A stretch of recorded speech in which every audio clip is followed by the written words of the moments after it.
All right, let's go over day 4 of the obstacle course strength and conditioning program. We'll start with some stretches. Each of these stretches you will hold 15 seconds each side. We'll begin with a quad stretch, standing quad stretch. Hold on to the wall if you need for balance. Kick your leg up to your heel, then grab with your hand right above your ankle. Flex your foot and squeeze your butt to get into this stretch. Try not to arch your back and try to keep your shoulders level here. Try not to lean to that side. Square your body up to really get a good stretch. Shouldn't feel it pulling on your knee too much. If it does, then maybe you want to modify that stretch a little bit. You should feel it throughout your leg up to your hip flexor. Next, you want to do a lat stretch. So get up next to the wall, reach your arms up, stick your butt back, and have your head go through your arms to open up your lats. Next one will be a glute stretch. Do this pigeon stretch where I'm going to cross, my front leg is bent, my back leg straightens up, and then just try to sit into it while keeping your shoulders and your hips as straight as possible to the wall. Next, you've got a bicep stretch, and I like to take a strap or a pole behind me and have your palms forward, and then just squeeze your shoulder blades and let your arms rotate out without arching your back too much. Keep your butt flexed on this one, and that'll stretch not only your biceps but your deltoid and your pecs too. And next we'll do a hamstring stretch, and for this one you can just do your classic leg kick up. I'll kick it up right in front here. Just make sure on this one that you're keeping your hips and shoulders square. People will tend to stretch it like this, which is, it's an okay stretch, but you won't be addressing both of your major hamstring muscles.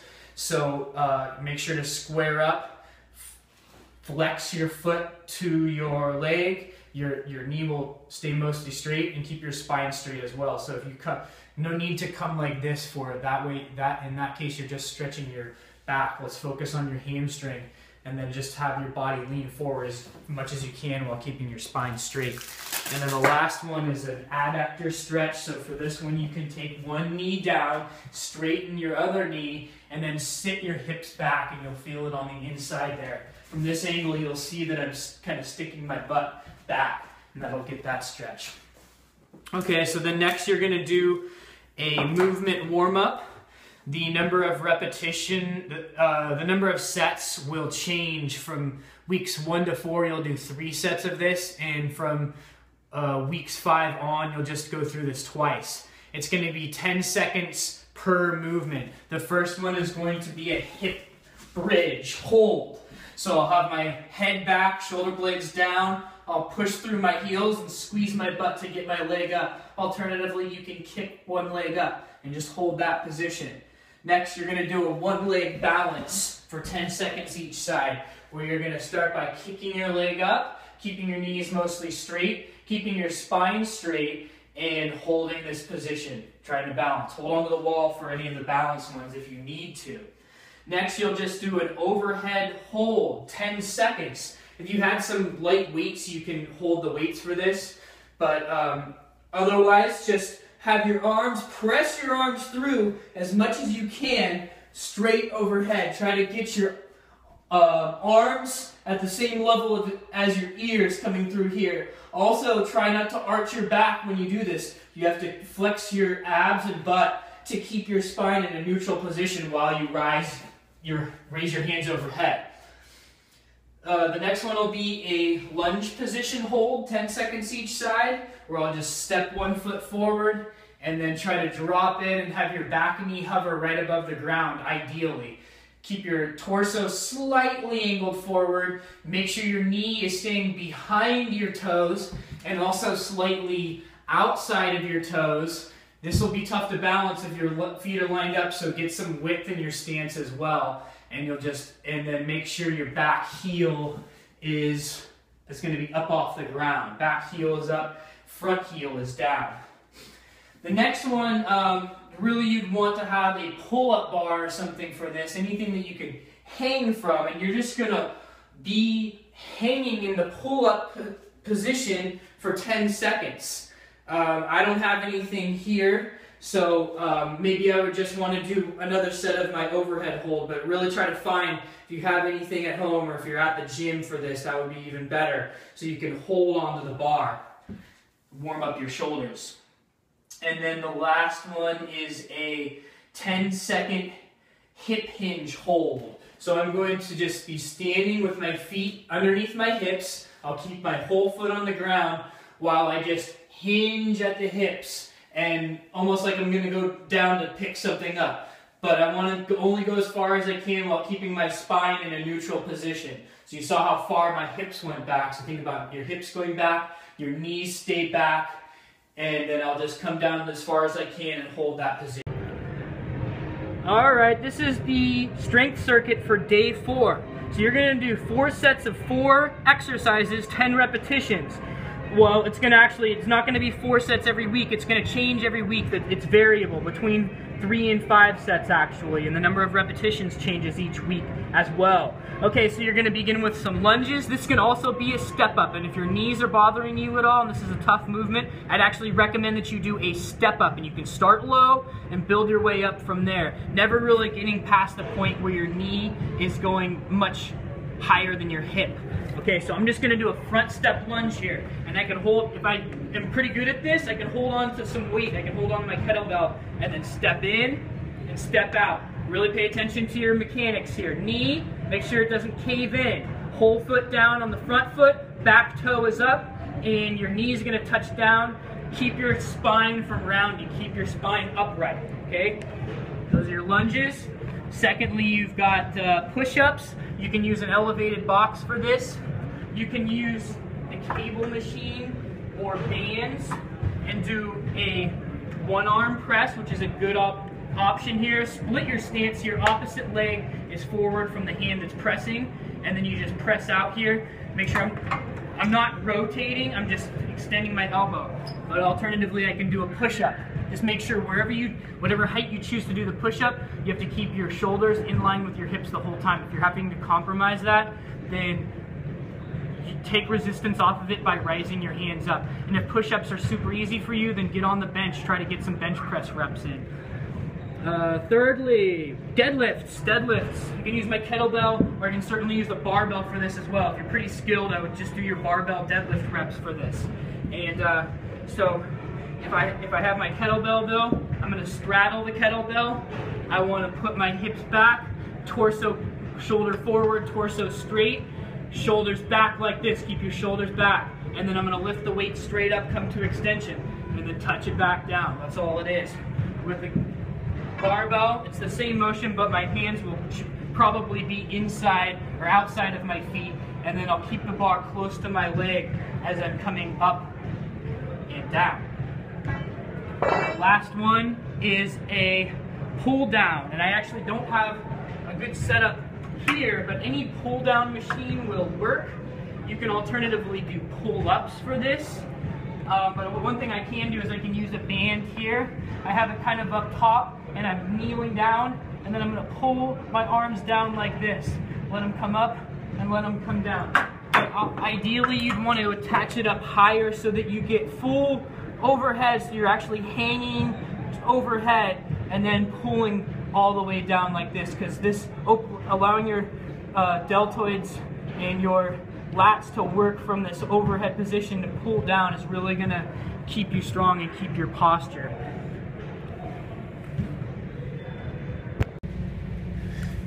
All right, next for day 4, we have a core circuit. The sets and repetitions will be static throughout the program for this. So you're going to do 3 sets, 4 exercises, 10 repetitions. We'll begin with some lateral band steps. Now, if I had a closed loop band or a cable machine where I had an ankle strap, I can do this exercise.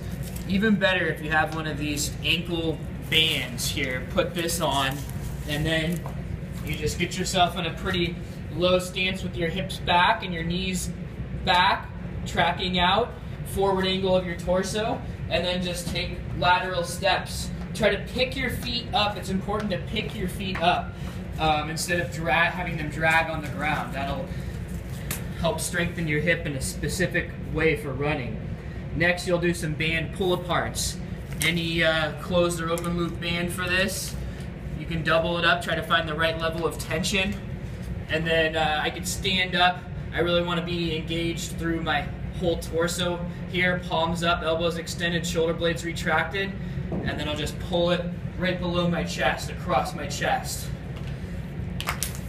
Next, I'll do some diagonal lifts, so I can take a plate or any weight for this, and I'm going to start with it on one hip, keep my hips and shoulders square, and then I'm going to keep my elbows straight, shoulders retracted, and then lift it up until my deltoid comes across and touches my chin. And then I come up, I come down, and I come up under control here. Yeah, you can see I'm not turning my shoulders, keeping the shoulders square and having to reach across, and that's going to really work your abs as well as your shoulders and your traps.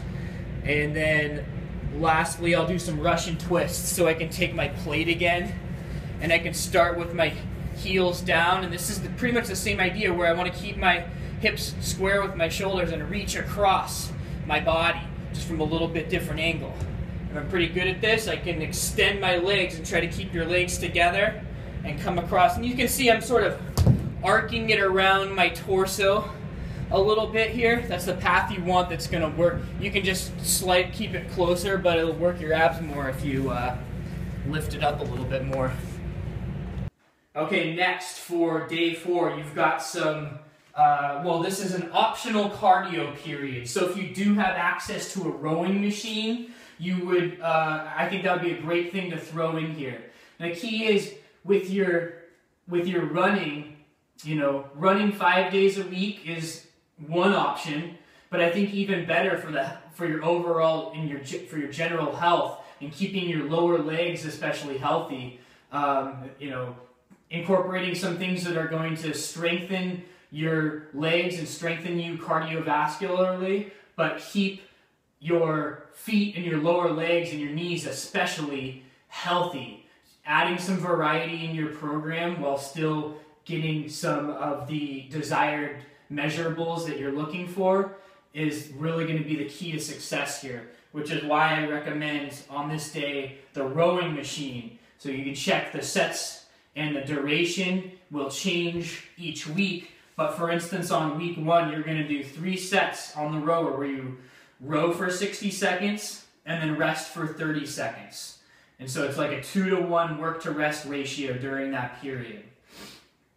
Okay, lastly for day 4, you're going to do a rollout period. You spend about 10 minutes rolling out. Again, this is going to be something that will really benefit your overall health through your obstacle course training. Let's focus on a few different areas. The first thing is the lower leg, the vulnerable lower leg. Now I'm going to get my calf first. So I'm going to go down to my ankle and then up to my knee, rolling back and forth. And I'm going to roll over and make sure to get my shin as well. Keep your shin healthy. Okay, and then you really want to think about your lower leg as a cylinder, so you can get the whole cylinder. You have a bony part right here, which you don't need to spend too much time on that, mostly focus on the musculature. And the same thing next, I'll move up to my upper leg. So I can think about this in 4 parts. You got your hamstring, you got your adductors. I have to kind of get myself open up my hips and have my face down to get my hips, to get the inside of my hips. Then I can roll over to get my quads, and roll again to get the outside of my leg and my IT band. This is really something to focus on, the IT band, if you're running a lot. Then I can move up to my butt next. Just lean to one side, really try to get to the outside and the middle of your butt. Next, I'll move on to the upper back, where I can. The best part is right about your shoulder blades, and then roll to the top of your shoulder blades, and then back down to the bottom. Then I can open up and lean to the side a little bit to get right into where my rotator cuff muscles are, the back of my deltoid, and where that attaches to my scapula as a really vulnerable place. And then the last thing to really focus on is using either a tennis ball or a lacrosse ball. It's a little bit more intense, and just rolling the arch of my foot. Keep that nice and healthy. You want to be able to apply a good amount of pressure on a tennis ball without excruciating pain. If you're having a lot of pain in this, it's something you really got to work on, because you got to keep your arch pliable and supple. That will really help your running, keeping running pain-free and keeping you quick.